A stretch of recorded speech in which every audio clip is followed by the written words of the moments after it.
창세기는 여러분 동화 같은 이야기, 설화 같은 신화 같은 이야기 같지만 창세기 1장에서 11장을 놓쳐버리면 모든 걸 다 놓칩니다. 그래서 1장에서 11장까지를 잘 공부하고 원리를 공부하고 깨달으면 거기서부터 우리 기초, 신앙의 기초가 쌓여집니다. 1장의 11절에는 어떤 단순한 사건들 좀 믿기지 않는 이야기가 있지만은 성경은 항상 그렇습니다. 거기에다가 하나님의 뜻을 응축시켜 가지고 거기다가 요약해서 심겨 놓은 거예요. 그래서 깨달음을 허락한 자들만 깨닫게 해놓은 거지 모든 인류가 다 깨닫게 해놓은 건 아닙니다. 그래서 너무나 중요합니다. 우리가 지난 시간에 중요한 공부를 했습니다. 1장에서 11장, 그 다음에 12장에서 마지막까지 이야기를 이제 나눴잖아요. 근데 1장에서 11장까지는 원역사라 합니다. 인류 창조 이후 하나님의 나라, 하나님의 역사가 시작되기 그 전에 이제 인류가 점점 에덴 동산부터 시작해서 여기 바벨탑 사건까지 오기까지 일반 역사 속에 인류는 어떻게 살아왔으며 또 인간이 그 심판을 받게 되잖아요. 11장에 와서 노아 홍수 6장에서 있었지만 11장에 와서 바벨의 이 사건이 터지잖아요. 여기까지 인류의 그 죄악상, 인류의 그 죄의 실상, 그리고 그 죄가 이렇게 흘러서 바벨까지 어떻게 오게 됐나를 요약해 놓은 것이 11장이에요. 그러니까 11장까지 이해를 못하면 나를 이해를 못하고 인간 세상을 이해 못하고 그 죄의 본질을 이해를 못해요.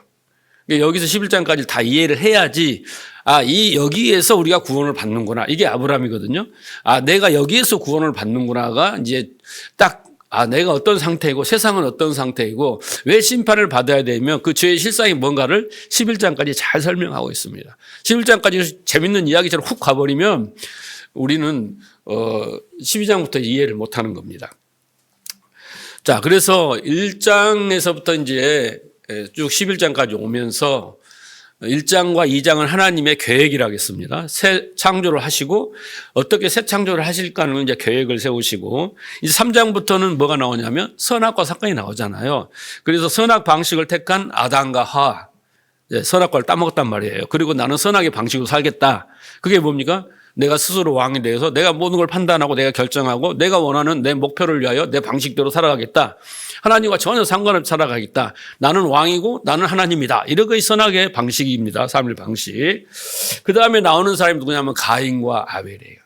이제 거기에 바탕에서 나온 이제 자식들이 이제 살인을 합니다. 자기의 목적을 위해서, 자기의 유익을 위해서.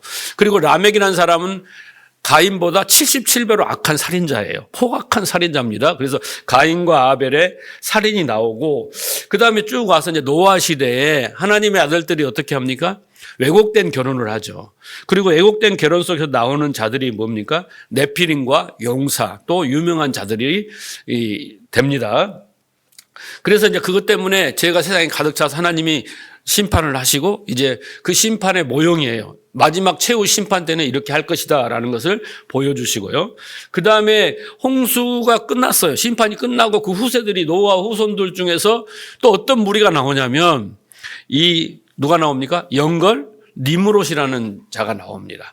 그래서 니므롯이 큰 도시를 만들고 이제 커졌어요. 근데 거기에서 이 사람들이 인간의 힘이 커지니까 어떻게 합니까? 바벨탑을 쌓기 시작하는 거예요. 그 바벨탑을 쌓았고 그들이 그 바벨탑을 쌓는 그 의미, 그 정신, 그잖아요. 그 마음, 이것이 이제 축약됐습니다. 축약. 하나님이 이제 역사를 시작하기 전까지 인류가 얼마나 타락했는가 이걸 보여주는 것이 홍수 심판과 바벨탑인 거예요. 그래서 성경은 그 죄악의 그 세력을 총칭해서 이제 바벨론이라고 칭합니다. 그래서 여러분 바벨론이라는 것은 옛날 갈대아 우르 거기가 바벨론이거든요.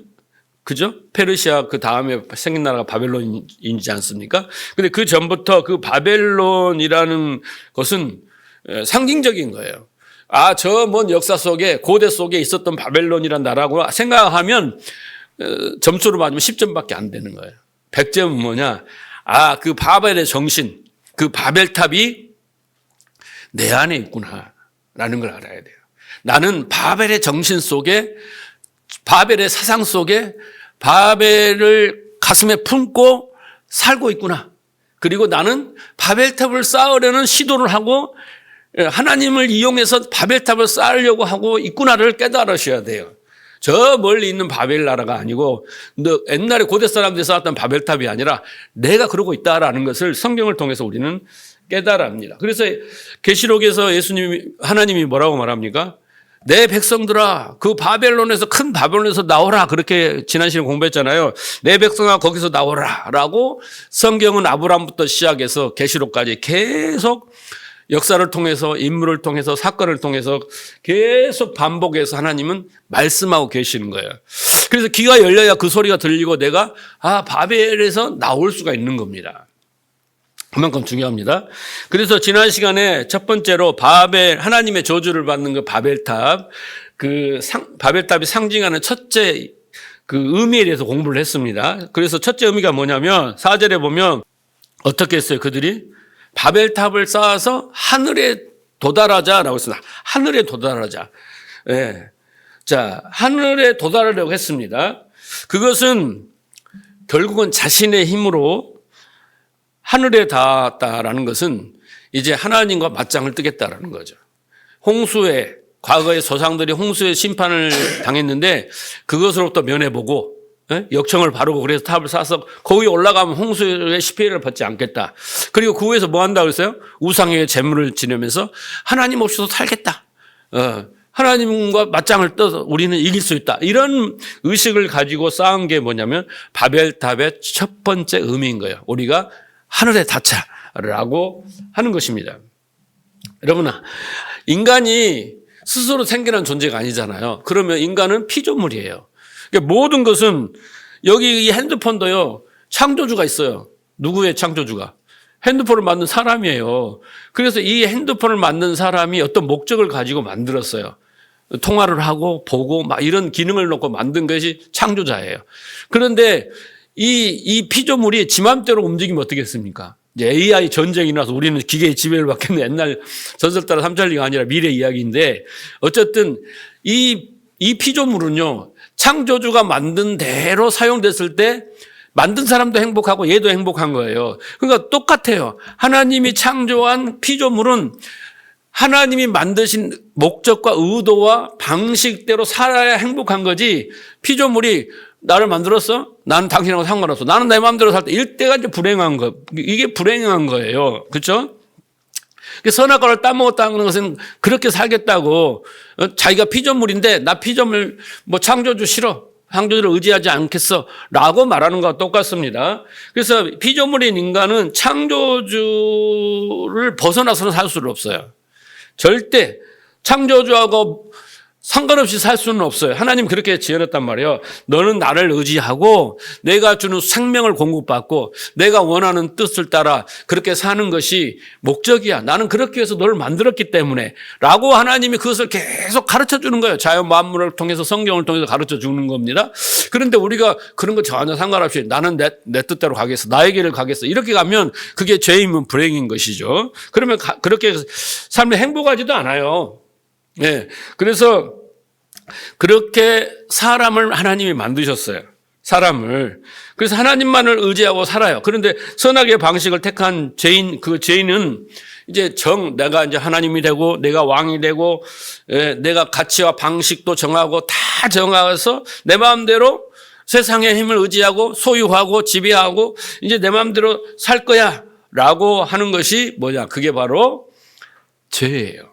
그게 선악과를 따먹었다는 의미인 것입니다. 그냥 과일 하나 뚝 따먹었다가 아닙니다. 따먹어서 불순종했다는 그런 뜻이 아닙니다.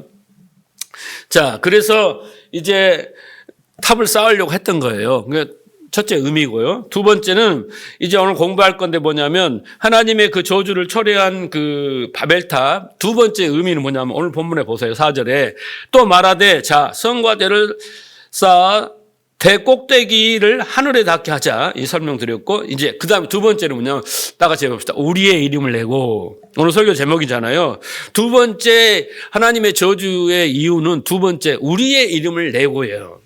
첫째는 성을 쌓아 하늘에 닿자라는 것이고 여러분, 사람의 이름을 내는 게 얼마나 좋습니까? 목사님도 이름을 내고 싶어요. 제가 이름을 딱 내고 인지도가 뭐 여기가 밀어 터져서 감당을 못 할 거예요. 근데 이름이 안 나. 이 좋은 말씀을 전하는데 이름이 안 나. 그래서 기도해. 근데 지금 그런 기도도 안 해. 이름을 내고 싶은 거에 본능이에요. 그렇잖아요? 예. 그래서 이름을 내고 싶은 거예요. 어디 뭐 무슨 골프나 뭐 어디 운동선수들 이런 사람들 뭐 김연아 보세요. 이름을 딱 나고 나니까 그냥 광고 수익만 해도 수십억이야, 1년에. 그잖아요. 이름만 내면 돈이 막 절로 들어오는 거예요. 이름을 내고 싶은 거야, 사람들은. 자, 그런 의미예요. 우리 이름을 내고라는 것입니다. 그러니까 사람들이 이름을 내는 건 나쁜 게 아니에요. 그런데 하나님은 왜 그렇게 이름을 내려고 하는 인간을 심판하시냐 이 말이에요. 이제 우리가 그 이유를 알아야겠죠. 자, 여러분 성경에는 이름이 중요해요. 지명도 중요하고 이름이 중요합니다. 구약에서는 이름을 단순한 사람의 이름 누구야 호칭하는 그 호칭이 그 수준이 아닙니다. 그 이름 속에는 그 사람의 특성, 그 사람의 성품, 그 사람의 본질, 그 사람의 가치, 그 사람의 위상 모든 것을 포함해서 이름 하나 딱 나온 거예요. 성경에는 어떤 사람 이름 한 줄만 딱 나온 사람이 있고 지명 하나만 딱 나온 거예요. 그러면 싹 지나가면 몰라. 그 원어로 찾아보고 그 무슨 의미인가를 찾아야지 그 요약해놓은 성경 속의 의미를 알 수 있는 거죠. 그 이름은 그렇게 함축적 의미가 있어요.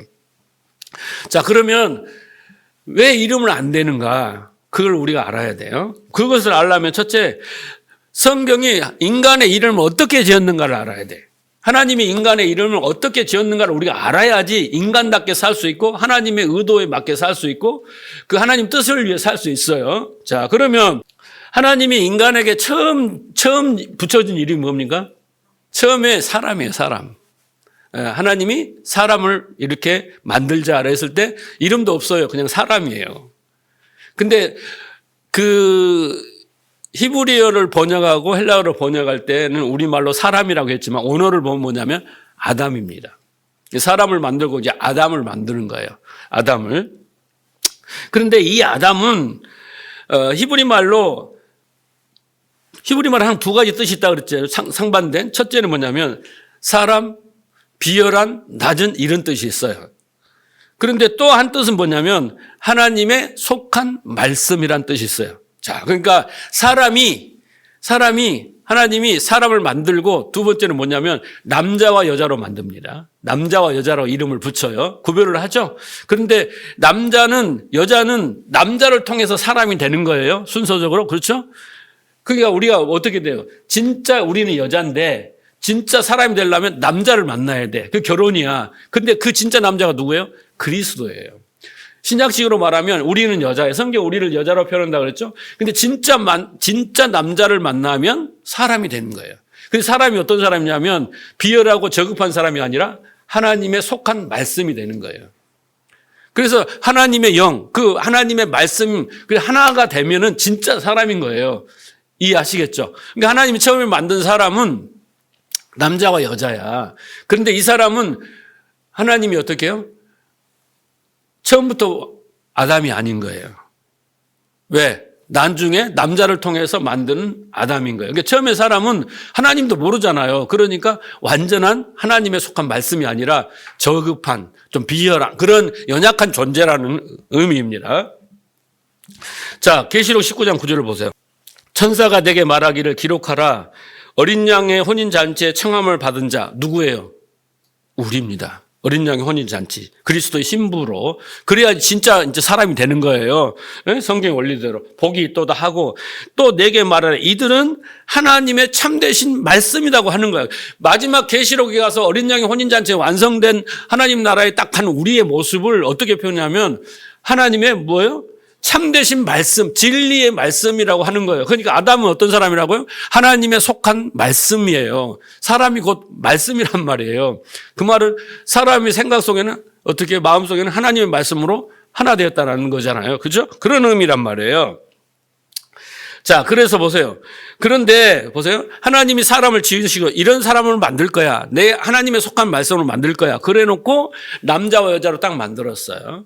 자, 그런데 그 남자가 이제 아담으로 이제 등장을 하지만 완전한 모습은 아니죠. 자, 그런데 아담이 범죄를 합니다. 하와가 범죄를 해요. 그때는 하와가 범죄하지 않습니다. 여러분, 성경을 자세히 보면 선악과를 따먹은 아담과 여자를 아담과 하와라고 말하지 않아요. 선악과를 따먹은 사람 누구냐 하면 여자입니다.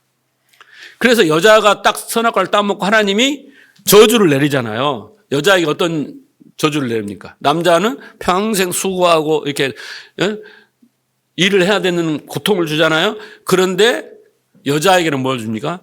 해산하는 고통. 또 남자를 섬겨야 되는 그런 고통을 주잖아요. 저주를 내리잖아요. 그럴 때까지는 여자예요. 그런데 하나님이 창세기 3장 15절에 뭘 말합니까? 여자의 후손이 와서 사단의 머리를 받고 너희들을 구원할 것이다. 예수 그리스도 이야기를 하잖아요. 그러고 나서 그 여자의 이름을 아담이 창세기 3장 20절에 뭐라고 부릅니까? 하와라 이름을 불렀더라. 그럽니다. 그러면 하와는, 여자가 이제 하와가 되는 거예요. 언제? 사고를 친 여자는 여자야. 여자의 그대 이름은 여자니라. 여자예요. 이씨. 이렇게 일반적인 여자를 이야기합니다. 그런데 원시복음 창세기 3장 10원 원시복음이 딱 선포되고 나서 이제 아담이 여자를 하와라 불렀더라. 창세기 3장 20절을 보면 그렇게 나옵니다. 그 전까지는 뭐자고요? 여자였어요. 그러면 하와라는 이름의 뜻이 뭘까요? 하와라는 이름의 뜻은 히브리 말로 생명이란 뜻입니다. 생명. 뭐라고요? 생명이에요. 70인역 번역에서는 히브리 말로 헬라로 번역할 때 이 하와를 뭐라고 보냐면 생명을 주는 자, 조회, 생명이라고 표기를 합니다. 그러니까 여러분, 이름 속에 복음이 있다. 보세요. 이름 속에 복음이 있어요. 자, 여자가 사고를 쳤어요. 그렇죠? 선악과를 따먹었어요. 이게 여자예요. 근데 하나님이 원시복음을 주고 나서 이 여자를 어떻게 하겠다? 하와로 만들겠다는 거예요. 그 하와는 뭐예요? 생명을 주는 자로 만들겠다는 거예요. 생명을 주는 조회, 생명을 주는 자고 성경은 뭐라고 합니까? 이 여자 이름을 산 자의 어미가 된다라고 하죠. 그래서 살아있는 자의 어미예요. 산 자를 생산하는 어미가 된다, 그런 이야기입니다. 그러니까 이름 속에 복음이 있는 거죠. 여자가 복음을 받고 어떻게 해요? 산자의 어미 하와가 되었다라고 말하는 것입니다. 그러니까 이 아담과 하와의 이름은 우리는 어떻게 했냐면 죽어야 할 티끌 같은 죄인이에요. 선악과를 따먹었으니까. 그렇죠? 근데 아무것도 아닌 존재인데 하나님의 은혜로 주어진 생명, 그 복음을 받고 생명을 얻게 되는 존재가 되는 거예요. 그리고 또 생명을 생산하는 그런 존재가 되는 거죠. 그래서 하나님의 은혜로 생명을 부여받은 자, 이게 하나님의 자녀입니다. 이게 하와란 뜻이에요. 하와란 뜻입니다. 그래서 자녀는 아비의 생명을 부여받아서 그 아비가 주는 생명의 특성대로 사는 자예요. 자기 마음대로 사는 자가 아닙니다. 그래서 그것을 이제 우리가 표현하면 뭡니까? 하나님의 영광을 받아, 생명을 받으면 하나님의 영광이 내 안에 있어요. 그래서 우리는 그 하나님의 영광을 발산하면서 사는 존재가 바로 하나님의 영광을 위해 사는 자입니다. 예를 들어서 이런 거예요. 자식을 낳았는데 자식들이 이제 밖에 가서 학교 가서 선생님들에게, 직장 가서 또 상사들에게 이렇게 할 때 평가를 받아요. 그런데 그 윗사람들이 선생님이 자기한테 너 네 집 자식이냐? 집에서 뭘 배웠냐? 너희 부모가 누구냐? 이렇게 말하면 어떻겠어요? 아버지의 영광에 얼굴에 먹칠을 하는 거, 가문에 먹칠을 하는 겁니다. 그렇죠? 그런데 야, 너 참 훌륭한 부모를 두셨구나. 너를 보니까 너희 부모와 너희 엄마 아빠의 인격을 알겠다. 참 훌륭하신 분이다. 이거면 부모의 영광이 나를 통해서 나타나는 거예요. 똑같아요. 똑같아. 하나님의 생명을 받은 우리는 하나님의 형상으로 지어졌잖아요. 하나님의 속성과 능력과 성품이 우리 안에 다 있으면 우리가 말하는 거, 행동하는 거, 모든 것이 하나님이 나타나는 거예요. 하나님의 사랑과 은혜가 나타나는 거예요. 그랬을 때 하나님은 네가 나에게 영광을 돌렸다라고 말하는 거예요. 그래서 우리는 그렇게 하나님의 피조물로서 하나님의 생명을 받아서 하나님께 영광을 돌리는 그런 존재로 부름을 받은 거예요. 70억 인구 중에서 한 18%가. 예, 할렐루야. 그런데 우리가 그런 영광을 나타내지 않고 지금 바벨탑을 쌓는 것처럼 자기의 영광과 자기의 이름을 내려고 하면 그게 뭐예요? 창조의 목적에서 피조물이 하나님의 뜻을 벗어나서 자기 마음대로 사는 그게 바로 죄다라는 겁니다. 이해하시겠죠? 그래서 본문에 우리의 이름을 내고라는 어구를 좀 직역하면 우리가 스스로 우리를 위해 우리의 이름을 만들자라는 겁니다. 다른 말로 말하면 우리가 우리에게 이름을 주자라는 거예요. 하나님이 이름을 줄 때는 어떻게 해요? 하나님의 속한 말씀, 생명을 주는 자 이렇게 이름을 주고 이렇게 만드시는 거예요. 하나님이. 우리가 스스로 그렇게 될 수가 없어요. 하나님이 이름을 먼저 주고 이름대로 만드시겠다는 언약인 거죠. 그런데 인간이 자기의 이름을 줘. 제 이름이 어지간해 빛날 광이에요. 나는 이름만 들어도 황홀한 거예요. 우리 이제 할아버지가 지어주셨는데 어질다 못해 빛이 난다. 너무 성경적이지 않습니까? 예. 어지리는 사랑도 많고 자비와 긍휼도 많고 그렇잖아요. 그게 이제 드러나야 된다는 거죠. 그렇게 되면 얼마나 좋겠습니까? 얼마나 행복하겠습니까? 부모님들이 이름 질 때 막 지는 게 아니라 막 돈 비싼 몇백만 원 주고 가서 이름을 짓는 것은 이름을 잘 지어놓으면 이름대로 된다라고 믿기 때문에 그런 거잖아요. 성경의 이름들은 그걸 다 하나님이 지어놓은 이름들은 하나님이 그 이름대로 만들겠다라는 거죠. 그렇죠? 자, 그래서 이제 우리의 이름을 내고라는 것은 이제 모든 것을 어떻게 내가 이름을 지어주고 내가 독점적이고 어떤 지배권을 가지고 소유권을 가지고 내가 원하는 것을 만들겠다라는 뜻에서 이제 이름을 진 겁니다. 예. 그래서 성경에는 자꾸 이름 이야기가 많이 나와요. 이름 이야기가 많이 나옵니다. 그런데 이제 어떻습니까? 이들이 지은 이름이 뭐예요? 지금 우리가 공부한 대로 영웅주의라고 그랬잖아요. 영걸. 니므롯 이렇게 배웠잖아요. 네피림, 거인, 유명한 자, 용사 이런 이름을 짓고 자기 힘을 과시하며 어떻게 해요? 세상의 힘을 소유하고 사람들을 소유하고 지배하면서 자기가 하나님처럼 살고자 하는 것이 우리의 이름을 내자 이런 의미입니다. 탑을 딱 쌓아놓고 어떻게 해요? 자기 이름을 넣고 그렇잖아요. 네. 여러분 어마어마한 거예요. 삼성이 그 로고 이거 이렇게 우주거든요. 로고 우주에 그 삼성 이렇게 생명 뭐 이렇게 하잖아요. 그럴 때 그 로고를 만든 비용이 얼마인 줄 아나요?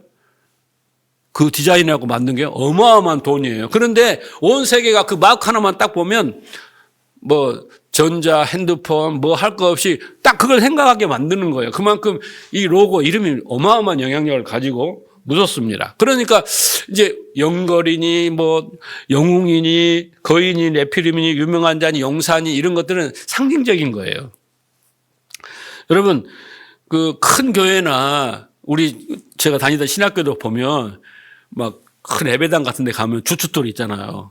주춧돌 아니면 그 비석 같은 거 있어. 거기에 보면 사람들이 이름이 빼곡히 있어. 거기 이제 헌금 많이 한 사람, 뭐 헌신한 사람 이름을 쭉 이렇게 써놓잖아요. 내가 이렇게 해서 했다. 그 싹 없애야 됩니다. 거의 내 이름을 내는 거잖아요. 그렇죠? 그 마음속에 있으면 되고 하나님께 드렸으면 되는데 굳이 그렇게 해갖고 그 이름 하나 올리려고 그것도 많은 돈을 그게 사람이 내 이름을 내고 이런 의미인 거예요. 그런데 성경에는 그렇게 자기 이름을 내다가 망한 사람들이 많이 나옵니다. 자, 보세요. 사무엘상 15장 12절 보세요. 사무엘이 사울을 만나려고 아침에 일찍 일어났더니 어떤 사람이 사무엘에게 말하여 이르되 사울이 갈렙에 이르러 자기를 위하여 기념비를 세우고 발길을 돌려 갓길을 내겠다 하는지라 그랬습니다. 그러니까 이 사울은 특징이 뭐냐면요. 자기 마음대로 하는 거예요. 자기 이름을 너무 중요시하는 거예요. 그렇죠? 전쟁에 가려고 하는데 사무엘이 와서 제사를 드려줘야 되는데 예배를 드려주는데 안 드리니까 자기가 제사장이 돼서 자기 이름을 걸고 예배를 드려요. 그리고 어떻게 해요? 여기 보면 자기 기념비를 세워요. 자기 기념비를 세웁니다. 그래서 어떻게 됩니까? 폐위를 당해요. 폐위를 당하고 전장에서 처참하게 죽습니다. 처참하게. 자, 사무엘 18장 18절 보세요. 압살롬이 살았을 때 압살롬이 누군지 아죠? 다윗의 장자입니다. 압살롬이 살았을 때 자기를 위하여 한 비석을 마련했습니다. 자기를 위하여 자기 이름을 쫙 줬죠. 나 압살롬은 어떤 존재, 업적이 뭐고 이렇게 했다라고 딱 자기 위해 세웠어요. 이는 그가 자기 이름을 전할 아들이 내게 없다고 말했습니다. 그러므로 이제 핑계를 댔죠. 내 아들이 없는데 내 이름을 누가 전하겠니? 그래서 이제 비석을 세웠다는 거예요. 그러므로 자기 이름을 기념하여 그 비석에 이름을 붙였으며 그 비석이 왕의 골짜기에 있고 이제까지 그것을 압살롬의 기념비라라고 했습니다. 그런데 압살롬이 어떤 사람이에요? 쿠데타를 일으켜서 다윗이 아버지인데 왕인데 왕을 물리치고 자기가 왕이 되려고 했던 사람 아닙니까? 그런데 그가 어떻게 했습니까? 전장에 나가서 도망가다가 나뭇가지에 목이 걸려가지고 어떻게 돼요? 뒤쫓아오는 요압에 의해서 심장이 칼에 꽂혀서 죽는 처참한 죽음을 맞이하는 것이 그예요. 그러니까 결국 자기를 위해 기념비를 세우는 자는 어떻게 해요? 처참한 말로를 맞이한다는 것을 우리는 알아야 됩니다. 그러니까 그 11장에서 우리의 이름을 내자는 의도가 무엇인가를 여러분 잘 이해를 해야 되고 이 구체적인 예가 이렇게 드렸습니다. 그래서 우리는 우리의 이름을 위해서 우리의 노력과 우리의 힘으로 이렇게 하려고 하고 심지어 우리가 종교라고 하고 이름하는 것은 뭐냐면 하나님의 힘을 빌려서 기도도 하고 뭐 물질을 드리고 그 대가로 그 세상의 힘을 하나님으로 또 얻어가지고 그 내 이름을 위해서 내 영광을 위해서 이렇게 하려는 것이 종교인들의 종교라고 이야기하는 거예요. 반대로 신앙인은 뭐냐면 하나님의 이름을 위해서 내 이름을 버리는 거예요. 하나님의 뜻을 위해서 내 뜻을 버리는 것이 신앙인이에요. 왜? 내 뜻보다 하나님의 뜻이 더 위대해, 온전해, 완벽해. 그러니까 과감히 나를 버리는 거예요. 그게 자기 부인이라고 하는 거예요. 자기 죽음이라고 하는 거예요. 그래서 나도 IQ가 160이고 180이고 이게 중요한 게 아니라 하나님이 더 중요하니까 그게 믿음이라고 하잖아요. 그 믿음으로 하나님의 뜻을 붙잡는 게 그게 하나님께 영광 돌리는 거거든요. 하나님이 그걸 최고로 쳐준단 말이에요. 자, 그래서 우리는 너무나 하나님의 힘을 빌려서 우리가 영웅이 되려고 그래. 그래서 그 하나님의 힘을 빌려서 교회도 막 크게 해갖고 이름을 내자. 이게 바벨탑이에요. 교회의 바벨탑. 교회 안에 바벨탑. 교회 안에서 성도들이 서로 막 경쟁을 해. 내가 전도도 더 많이 하고 헌금도 많이 하고 하나님 11조 내가 우리 교회에서 제일 많이 하는 사람들 자꾸 자기 이름을 내려고 그래. 하나님은 수단이야. 하나님이 목적이 돼야 되고 하나님의 방법이 돼야 하나님 수단이 돼야 되는 하나님 뜻을 이루는 게 해야 되는데 하나님은 그냥 내 뜻을 이루는 수단으로 삼는 게 종교인이에요. 예? 교회 안에 이런 종교인들이 너무 많은 거예요. 이걸 버려야 돼요, 우리는. 그러니까 바벨탑이 밖에 있는 게 아니라 교회 안에 있고 내 안에 있는 거예요. 자, 그래서 하나님이 그런 무리들 중에서 이제 택해요. 그래서 하나님이 지어준 이름이 이제 나오기 시작한 거예요. 12장부터. 그게 누굽니까? 아브라함이에요. 아브라함이죠. 여러분, 아브라함과 아브라함이 어떻게 다른지 아세요? 이름이 석자, 이름이 넉자. 달라요, 여러분. 단순하게 한자 더 있고 한자 없는 것 같지만 의미가 다릅니다. 그래서 하나님은 그 아브라함에게 새 이름 아브라함을 주시는 거죠. 그것이 하나님의 언약이며 축복이며 약속이며 복인 거예요. 그래서 우리는 다 아브라함이에요. 아브람, 세자입니다. 그런데 교회 안에 부르셔서 하나님이 다 아브라함으로 만드시는 거예요. 새로운 이름을 주시는 거예요. 우리가 이름을 지으면 안 돼요. 네. 하나님이 지어주신 이름으로 잡아야 됩니다. 자, 보세요. 계시록 3장 12절. 그렇게 흉내내는 사람이 어딥니까? 천주교요. 천주교는 성인들 이름 갖다 다 자기 붙이잖아요. 뭐 베드로 이렇게 붙이는 거 뭐예요? 그 사람을 닮겠다고 하는 건데 그건 좀 성경적이지 아니에요. 하나님이 주신 이름 아브라함을 가져야 된다니까? 하나님의 자녀의 이름을 가져야 되잖아요. 그렇죠? 거룩하고 흠없는 아들이 돼야 되는데 내가 베드로를 닮겠다. 베드로 닮으면 안 돼요. 나는 바울은 좋아하지만은 바울이 될 수는 없잖아요. 바울에게 배우는 거지 나는 바울 성 바울 이렇게 해서는 안 된단 말이에요. 성경적이 아닙니다. 계시록 3장 12절. 이기는 자는 왜 이겨야 됩니까, 여러분? 이 바벨탑 정신에서 싸워서 이겨야 되고 비진리와 진리의 싸움의 영적 전쟁에서 그렇죠? 가나안에선 전쟁이라고 했잖아요. 이 전쟁에서 우리가 이겨야 돼요. 예. 내 하나님 성전의 기둥이 되게 하리니 그가 결코 다시 나가지 아니하리라. 성전의 기둥이 되는 거예요. 내가 하나님의 이름과, 잘 보세요, 하나님의 이름과 하나님의 성, 곧 하늘에서 하나님께로 내려오는 새 예루살렘 이름이가 있잖아요. 나의 새 이름을 어디다 새겨요? 여러분에게 새기겠다는 거예요. 여러분 마음에다가, 여러분 마음 성전에다가 이제 새겨주겠다는 거예요. 할렐루야. 네. 자, 그래서 어떻게 해요? 하나님이 이제 그렇게 이름을 새겨놓는다는 것은 뭐냐면 그런 생명을 갖게 되고 그런 존재가 되고, 그래서 우리는 그렇게 살게 되는 거예요. 이름에 걸맞게.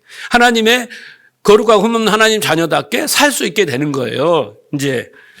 그러니까 하나님이 이름을 먼저 주시고 그렇게 만들어 가십니다. 할렐루야. 이게 이제 하나님이 창조의 목적인 거예요. 자, 이사야 43장 7절을 보세요.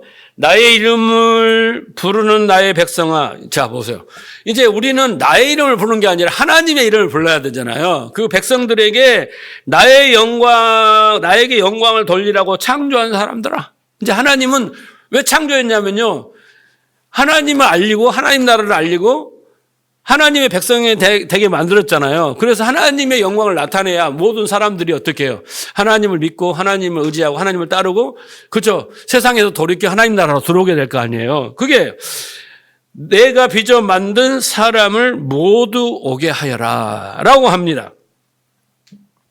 하나님이 왜 만드셨어요? 하나님의 영광을 위하여. 그리고 하나님의 이름을 부르게 만드셨다라는 것입니다. 그래서 그렇게 된 인간은 이제 하나님의 마음과 뜻을 알아요. 그래서 하나님이 지어준 이름대로 그 이름에 걸맞게 얼마든 자로 이렇게 우리가 변화되어 가면서 그렇게 사는 거예요. 그게 우리가 행복이고 즐거움이고 기쁨이에요. 그런 사람은 항상 기뻐하고 범사에 감사하고 쉬지 않고 기도하고 이렇게 되는 거예요. 자, 그렇게 된 사람들 보세요. 시편 115편의 1절을 보면 여호와의 영광을 우리에게 돌리지 마옵소서. 우리에게 돌리지 마옵소서.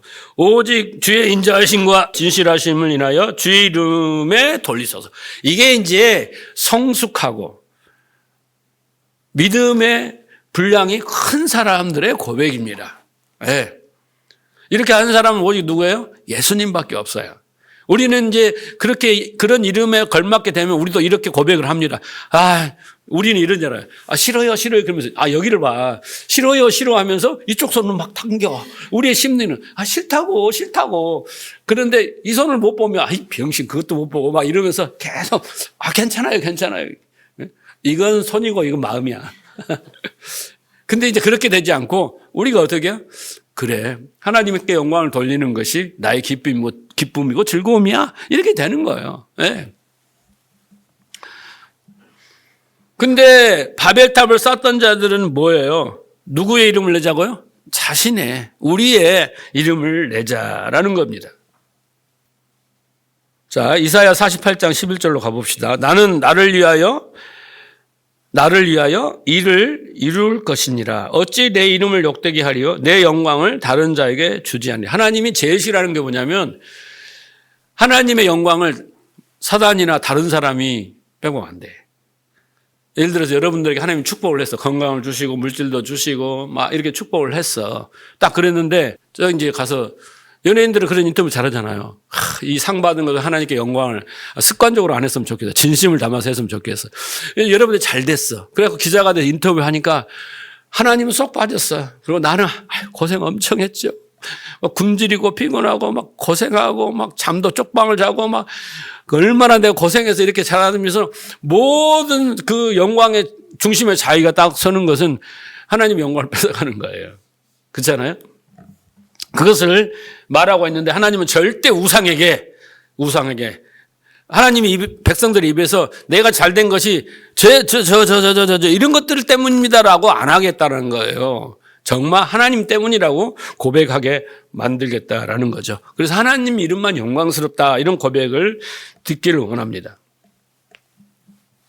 자, 보세요. 이제 창세기 11장까지 그렇게 죄악이 점점 발전하고 사람이 점점 악해 살인을 하고 자기가 영웅이 되어서 영걸이 되어서 바벨탑을 쌓고 바벨의 도시를 쌓고 그렇게 살아가는 곳이 갈대아 우르입니다. 그 중심이. 그런데 거기에서 하나님이 그 무리 중에서 한 사람을 딱 뽑아내요. 이제 하나님의 역사, 하나님의 나라가 시작되는데 그게 이름 석자 아브라함이에요. 이름 석자 여러분이에요. 그렇죠? 자, 그런데 하나님이 그 이름 석자인 그 아브라함을 불러냅니다. 창세기 12장 1절 보세요. 여호와께서 아브라함에게 이르시되 너는 너의 본토 친척 아비 집을 떠나 내가 내게 지시한 땅으로 가라. 내가 너로 큰 민족을 이루고 내게 복을 주어 내 이름을 창대케 하라니 너는 복의 근원이 될지다. 이제 모든 사람은 아브라함으로부터 복을 받습니다. 우리는 지금 누구로부터 복을 받았어요? 아브라함으로부터 복을 받았어요. 하나님이 그 바벨의 그 관역한 저주와 심판 속에서 무리 중에서 한 사람을 딱 꺼냈는데 그게 아브라함이에요. 구약 사람이나 신약 사람이나 다 시작은 아브라함입니다. 그러니까 아브라함의 복을 받았어요. 갈라디아서 보면 우리가 아브라함의 복을 받았다고 합니다. 그 아브라함의 복이 뭘까요, 여러분? 여기 내용이 나오잖아요. 뭔 내용이 나옵니까? 너로 큰 민족을 이루고 내게 복을 주었다. 첫째는 큰 민족을 이룬다는 게 뭐냐면 이제 하나님의 백성을 이 땅에 큰 민족을 이루고 구원받는 자를 많이 만들겠다는 이야기고 그 다음에 너의 이름을 창대케 하리라 그럽니다. 아브라함이 하나님의 복을 주세요. 이제 너로 말미암아 하나님의 백성들이 시작되어서 그 믿음의 사람들이 엄청 민족을 이루게 될 거야. 이렇게 되고 그런데 그 구체적인 복에 이제 아브라함이 주신 복이 뭐냐면 내 이름을 창대케 하리라 그랬습니다. 그러면 창대케 되게 하는 것이 뭘까요? 부자가 되는 걸까요? 뭐 나라의 왕이 되는 걸까요? 뭐 어떻게 될까요? 그 당시에 보면 그 이름이 창대케 되리니 아브라함이 창대케 되는 것은요. 아브라함이 되는 겁니다. 아브라함 이름이 창대케 되는 것은요. 창대케 되는 것은 아브라함이 되는 거예요. 여러분이 하나님의 자녀가 아니었어요. 근데 이제 부름을 받았어요. 이제 그래서 하나님이 하나님의 자녀로 만드는 것을 목적으로 한 거야. 근데 나는 하나님 자녀 그런 것보다 현찰이 필요해. 아파트가 필요해. 나는 명예를 얻는 것이 필요해. 다 얻는 거. 이런 걸 주세요. 내 이름을 진짜 세상에서 TV나 뭐 이런 데 나오게 유명한 사람을 주세요. 국회의원 되고 뭐 중요한 자리에 앉고 막 이런 걸 주세요. 그런데 어떻게 해요? 그걸 가졌으나 불행해. 그거 가졌으나 지옥이야. 이렇게 될래요? 아니면 아브라함처럼 창대케 될래요? 그래서 아브라함은 아브라함이 돼요. 그 이름이 창대케 되는데 그 아브라함이 어떤 거예요? 믿음의 조상이 되는 거예요. 그러니까 우리는 우리의 이름이 창대케 될 텐데 그건 뭐냐면요. 하나님의 속한 말씀. 하나님의 믿는 믿음의 조상. 이게 우리가 제일 잘 되는 겁니다. 왜냐하면 이거 안 되면요. 아무리 세상의 모든 걸 소유해도 다 꽝이에요. 그래요, 안 그래요? 그래서 믿음이 중요한 것입니다. 그래서 하나님은 하나님의 자녀로서 하나님의 처소로서 하나님의 성품과 됨됨이 하나님의 그 사랑과 용납과 너그러움과 자비와 긍휼과 이런 것들을 우리가 아브라함이 돼가지고 믿음의 사람이 돼서 그것을 드러내는 것이 진짜 영걸인 거예요. 세상에 힘을 많이 가지면 우리는 영걸이라고 생각하지만 그것은 하나님 인정하지 않는 거죠. 자, 보세요. 계시록 14장 1절 보세요. 또 내가 보니 보라 어린 양이 시온산에 섰고 그와 함께 14만 4천이 서 있는데 자, 어린 양은 여기서 예수 그리스도를 말하고 14만 4천은 그를 따르는 구원받는 우리를 말합니다. 서 있는데 그들의 이마에는 자 그때 이마에가 666이 없는 거예요. 666이 없고 뭐가 있어야 되냐면 777이 있어야 돼. 그런데 그게 뭐냐면 보세요. 이마에는 어린 양의 이름과 아버지의 이름이 쓴 것이 있더라. 네. 하나님 예수 그리스도 이름이 우리 이마에 딱 써졌어요. 네? 이름이 딱 써졌어요. 근데 그 말은 뭔 말입니까? 너는 하나님이야. 너는 예수 그리스도야가 딱 써졌다는 거예요. 이름이 뭐라고 했어요? 그 존재의 특성과 성품과 모든 걸 나타낸다고 그랬잖아요. 그러니까 우리는 하나님의 속한 말씀이 되어서 하나님 말씀 속에는 하나님 마음과 뜻이 하나라고 그랬잖아요. 진리의 말씀. 그렇게 딱 되었다는 거죠. 그렇게 인정하는 겁니다. 이렇게 돼야 돼요. 할렐루야. 우리가 신앙생활을 하면서 뭘 하고 그런 게 중요한 게 아니라 결국은 우리 이마에 예수 그리스도의 너 구원받아서 써주는 게 아니라 하나님의 말씀들이 돼야 된다니까요. 그 이마에 딱 쪄졌다 이 말이에요. 그 이름이 새 이름이 주어졌다는 거예요. 예? 할렐루야. 그렇게 축복받는 겁니다. 자, 그런데 바벨론은 이제 계시록에 지난 시간에 말했지만 큰 성 바벨론이여 무너졌도다. 너희는 그 세상에서 나오라 이렇게 하잖아요. 근데 그들을 보세요. 계시록 17장 3절 보세요. 곧 성령으로 나를 데리고 광야로 가니라. 내가 보니 여자가 붉은빛 짐승을 탔는데 여기서 여자는 우리는 화라고 그랬잖아요. 여자 생명이라고 그랬잖아요. 그리고 생명을 주는 자, 산자의 어미인데 여기 여자는 어떤 여자인가 보세요. 여자가 붉은빛 짐승을 탔는데 그 짐승의 몸에는 하나님을 못 오가는 이름이 가득하고 7머리와 7뿔이 있으며 그 여자는 자줏빛과 붉은 옷을 입고 금과 보석과 진주로 꾸미고 손에 금잔을 가졌는데 가증한 물것과 그 음행의 더러운 것들이 가득하더라. 그의 이마에 이름이 기록됐으니 비밀이라 큰 바벨론이라. 땅의 음녀들과 가증한 것들이 엄이라. 두 여자가 등장합니다. 하나님께 생명을 받은 여자 우리인데, 근데 계시록에서 심판받는 여자는 그 이마에 큰 바벨론이라고 써졌습니다. 그러니까 우리가 신앙생활을 통해서 여러분 우리 안에 바벨론이 있는데 바벨론 탑을 쌓고 있는데 이것이 발견되고 무너져서 없어져야지. 그죠? 그리고 우리는 예수 그리스도 하나님의 이름이 딱 박혀져야 하는데 나는 그렇게 사는 줄 알고 딱 보니까 여기에 큰 바벨론이라고 써졌으면 어떻게 되겠어요? 슬피 울며 이를 가는 거예요. 슬피. 이 세상에서는 부경화를 누리고 호화로 연락하는 그 부자처럼 누리고 다 살았어. 얼마나 해피한지 몰라. 그랬는데 내 이마에는 아직도 큰 바벨론이 써졌으면 어떻게 될 거야? 꽝이지. 그래서 어떻게 해요? 아브라함이여 나 물 한 방울만 주소서 이런다고 가서 그런 일이 있어야 되겠습니까? 아니랬습니까? 교회가 막 어떻게든 바벨론 탑을 쌓고 바벨론의 정신 속에서 바벨론처럼 살기를 원하라고 이렇게 하면 잘 되고 저렇게 하면 잘 되고 막 이렇게 하는 게 아니라 바벨론 탑을 깨세요. 그 바벨론의 정신을 바꾸세요. 막 어떻게 어떤 여러분 말씀을 듣고 싶으세요? 자, 말씀을 정리합니다. 우리가 우리의 이름을 내는 건 의미를 아셨죠? 이건 하나님의 저주와 심판과 흩어짐을 당하는 이유인 겁니다. 자, 여러분, 우리가 건물을 지을 때 저는 신앙생활을 하고 이제 목회를 이렇게 하면서 깨달은 게 있어요. 저는 진짜 한 영혼을 소중히 여기고 그 영혼이 참 행복하고 복되게 살기를 원하는 사람이에요. 그래서 그런 기도를 합니다. 그런데 그런 기도를 하다가 제가 복을 받았어요. 자, 그런데 제가 깨달은 건 그거예요. 이런 겁니다. 우리가 건물을 지을 때 제일 중요한 것은 기초를 튼튼히 하는 거예요.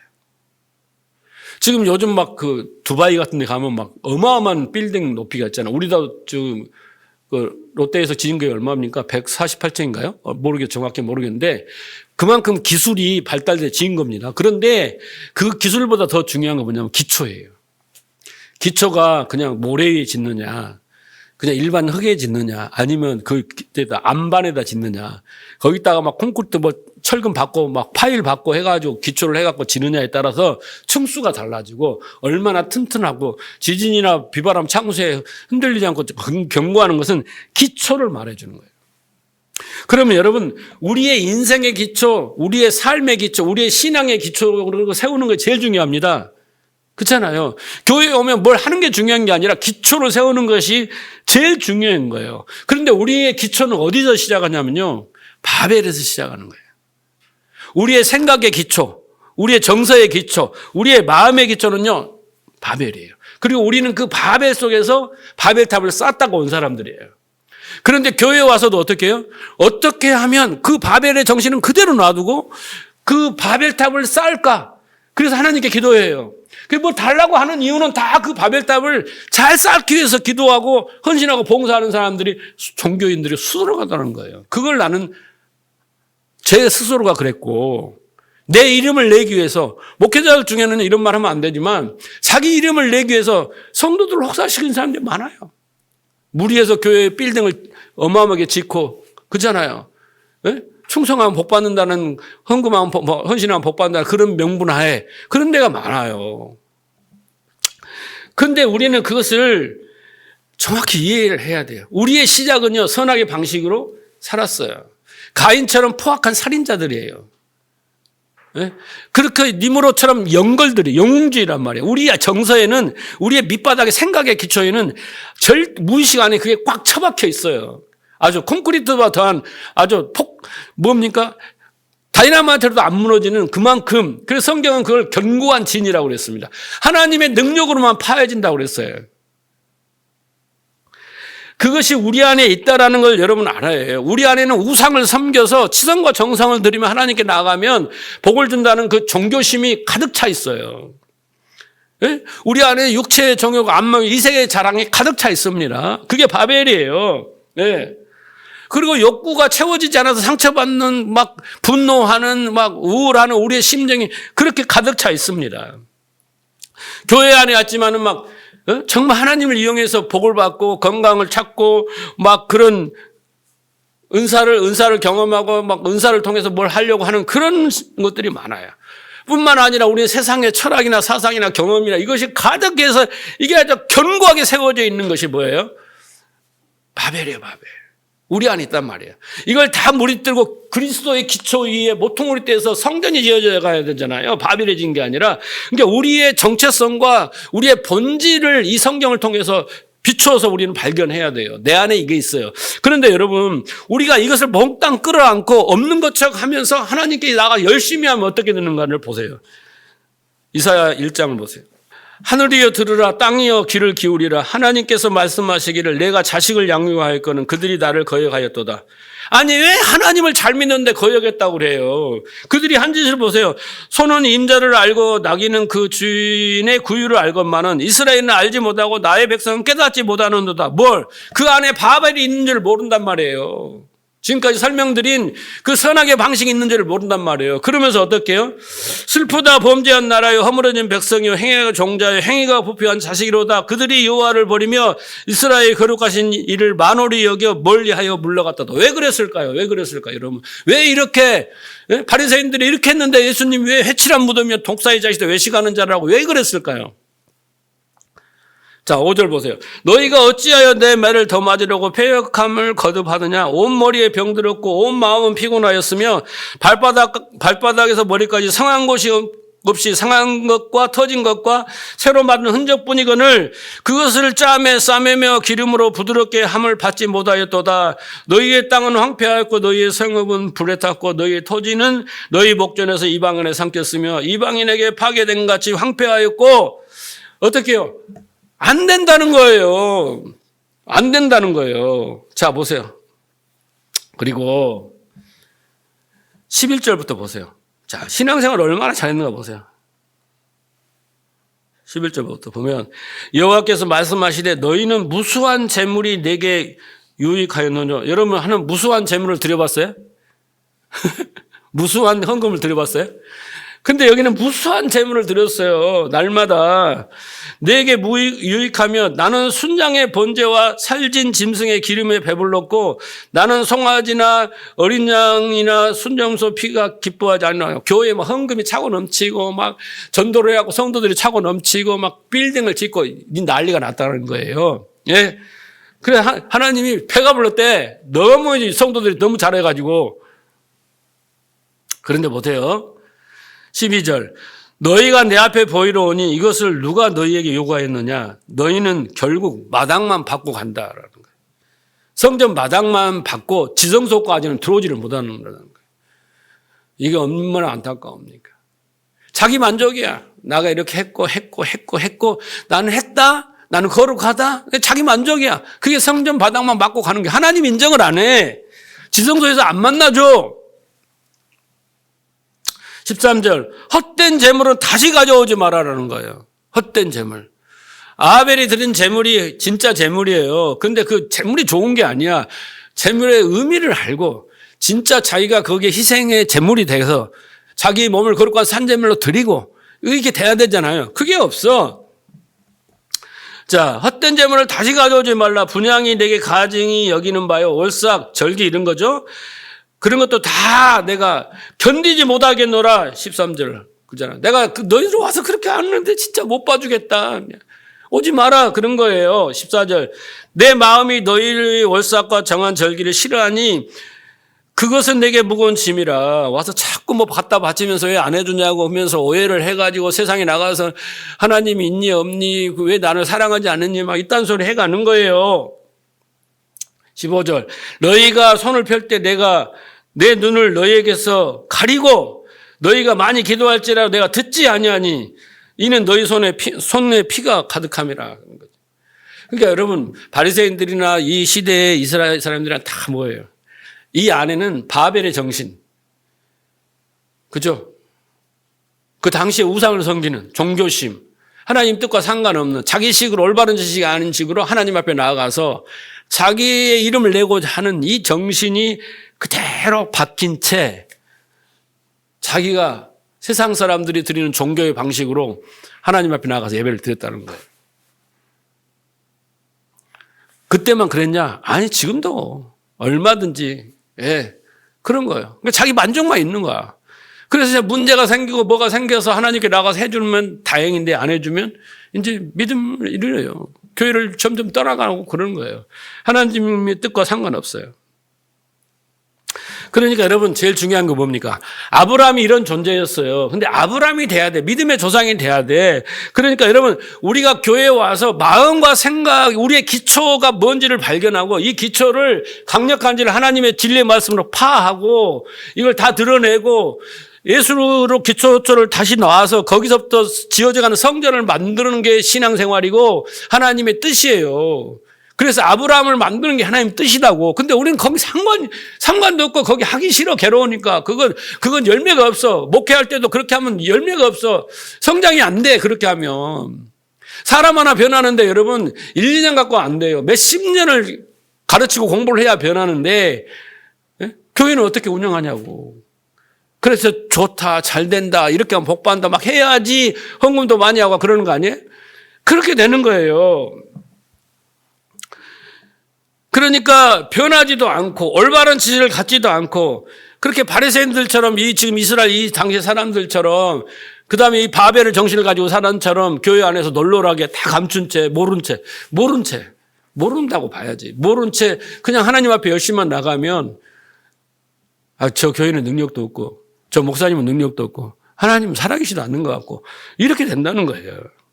그래서 우리는 무엇부터 고치고 무엇부터 변화하고 무엇을 개혁해야 되는가를 알아야 돼요. 왜? 우리의 시작은 무지하고 지금 창세기에서 보여주는 그 바벨의 정신 속에 바벨탑을 쌓고 있기 때문에 그렇다는 거예요.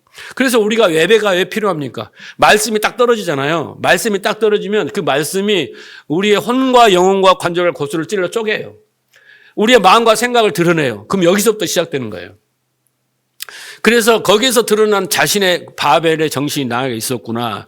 바벨탑을 쌓고 있었구나를 하나님께 고백하는 게 그게 자기 부인이에요. 그것을 성경은 거룩한 산재물을 하나님께 드렸다고 하는 거예요. 우리가 생각할 때 냄새나고 지저분하고 더러운 것 같지만 하나님은 그것이 뽑아져 나가는 그것이 뽑아져 나가는 거 태우는 것을 기뻐 받으셔요. 왜? 내 자식이 그거 때문에 나와 사이가 멀어졌고 그것 때문에 불행한 길로 가는데 이제 알아듣고 그걸 버리니까 하나님은 그냥 박수를 치고 난리를 치면서 기뻐 춤을 추면서 이제야 네가 내 마음을 알았냐 이렇게 하신다는 거예요. 할렐루야. 그러니까 무엇을 많이 하는 게 중요한 게 아니라 이 내 안에 있는 이 바벨의 정신, 내가 바벨탑을 쌓는 이것이 무엇인가를 알고 내 기초 안에 박혀 있는 그런 종교심이라든가 이런 그 선악의 방식이라든가 이것을 발견해서 찔러 쪼개서 이걸 벗어내는 것이 신앙생활이에요. 그래서 말씀을 들어야 되고 그 말씀을 듣고 깨달아야 되는 거예요. 그랬을 때 하나님이 기뻐하신다는 거예요. 그래서 믿음 없이는 하나님을 기쁘시게 할 수 없다는 거. 오직 물질을 들여서 기뻐하신 게 아니라 우리가 이렇게 아멘, 오늘도 아멘, 맞습니다 라고 산제문을 드렸을 때 그걸 우리가 믿음이라고 하는데 하나님은 그걸 기뻐 받으시는 겁니다. 예. 그렇게 됐을 때 우리는 점점 그런 세상으로부터 자유하고 구별되면서 믿음으로 진리를 인도해서 살아가면요, 양질의 삶을 살고 진짜 행복을 살고 정말 자족한 삶을 살고 해피한 삶을 그때부터 살 수 있는 거예요. 네? 내가 30억만 가지면 행복할 거야 하고 30억 딱 가면 그 순간에 가면요, 저는 안 가봤지만 그때부터 행복할 것 같지만 잠시예요. 진짜 행복이 아니기 때문에. 그래도 나는 30억 있으면 좋겠어요. 왜? 그런데 거기 가면 거기가 끝인 거예요. 더 이제 또 많아져야 더 행복하지, 점점 쓰면서 없어지면 행복도 감소되는 거예요. 그러니까 그건 영원한 것이 아닌 것입니다. 오늘 왜 하나님이 바벨탑을 부수시고, 바벨탑을 붙이는 게 아니라 그 바벨탑을 쌓는 인간들을 흩으시고 심판하셨는가를 잘 알아야 돼요. 그 바벨이 어디에 있다고요? 지금 이 세상이에요. 바벨이 어디 있다고요? 내 안에 있다. 내가 뭘 하고 있다고요? 바벨탑을 쌓고 있다. 여러분 잘 깨달으시고, 하나님이 새 이름을 주셨는데 그 새로운 존재로 아브라함처럼 믿음의 조상이 된 여러분 되시기를 주님으로 축복합니다.